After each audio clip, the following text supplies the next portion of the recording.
Olá pessoal, tudo bem? Meu nome é Ana Carolina, sou médica proctologista e hoje eu vou falar de um tema que é uma das queixas mais comuns no nosso consultório, no nosso dia a dia, que é o que? A constipação. O que é a constipação? É a dificuldade para evacuar, é aquele paciente que fica 3 dias, uma semana, já até atende o paciente que fica um mês sem evacuar, tá?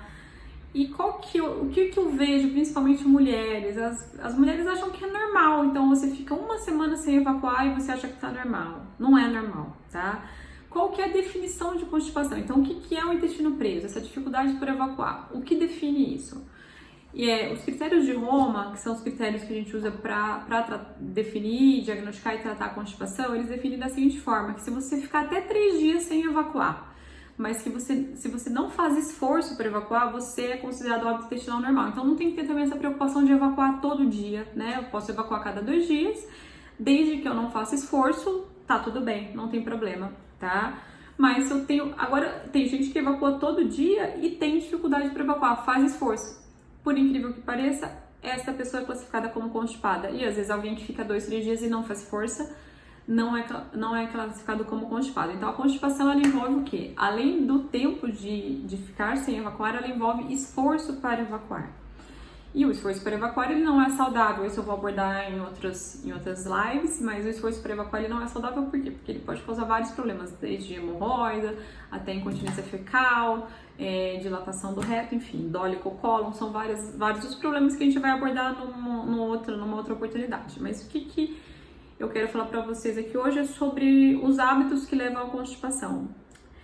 Vocês acreditem que desses pacientes com constipação que chegam ao consultório, 70% resolvem sem medicação, somente com melhora de hábitos alimentares, tá? Então, você comer direito muda totalmente o seu intestino. Então, assim, é uma coisa que é consciência que às vezes a gente não tem, né? Então, é comer muita massa, é comer pouca fibra. E é muito comum, eu gosto muito de fazer o diário, né? Eu faço um diário dos pacientes. Eu pergunto, o que você come no café ou o que você come no almoço? Porque, geralmente, no café, ele não come a quantidade de fibra adequada. No almoço, às vezes, não come. E a gente tem que comer de 20 a 30 gramas de fibra por dia. E aí a pessoa fala, eu como muita fibra. Mas o que você come? Eu como 2 folhas de alface. Então, ela não come muita fibra, ela acredita que ela come fibra. Então, as pessoas, a maioria dos meus pacientes, o que eu percebo, eles acreditam que eles comem direito, eles não têm essa percepção de que a alimentação está pobre em fibras. Mas, de acordo com a Organização Mundial de Saúde, a gente tem que comer de 20 a 35 gramas de fibra por dia para que o intestino funcione bem. Então, se a gente não comer fibras em todas as refeições, dificilmente a gente vai alcançar essa quantidade de fibras adequadas. Então, tem que ter fibra no café da manhã, pelo menos nas principais refeições. Então, tem que ter fibra no café da manhã, tem que ter fibra no almoço e tem que ter fibra no jantar, tá? Pacientes que são constipados, eu falo com eles também, assim, infelizmente, às vezes tem que evitar comer massa, comer derivados de farinha branca, que isso prende um pouco o intestino. E na alimentação, procurar comer alimentos integrais, frutas, legumes, verduras. É alimentação saudável, que a gente sabe que é bom para controle de obesidade, para controle de constipação, para controle de doenças inflamatórias, para controle de pressão, para controle de diabetes. É a mesma alimentação, é a vida saudável. Agora, o que é importante no intestino, além da dieta, se você aumentar a ingestão de fibras, mas você não aumentar a ingestão de água, você pode ter uma piora do problema. Isso também é uma queixa muito comum. Doutora, mas eu tô comendo fibra e meu intestino piorou. Piorou porque você não toma água. A gente tem que tomar de 2 a 3 litros de água por dia, tá? É água, refrigerante, sucos industrializados não substituem. Um pouco de suco pode ajudar a chá, mas o ideal é água. Água natural. 2 litros por dia. Daí a pessoa fala, mas eu tomo água e eu passo mal. Se você tomar 2 litros de uma vez, vai passar mal. Então, tem que tentar dividir essa água ao longo do dia. No verão, isso aumenta um pouquinho, isso aumenta para 3 litros. Então, isso é muito importante. E tudo isso é um hábito, né, que a gente vai adquirindo. Então, assim, não é em uma conversa ou em uma consulta que a gente consegue mudar a cabeça do paciente. Isso, às vezes, demora um pouquinho.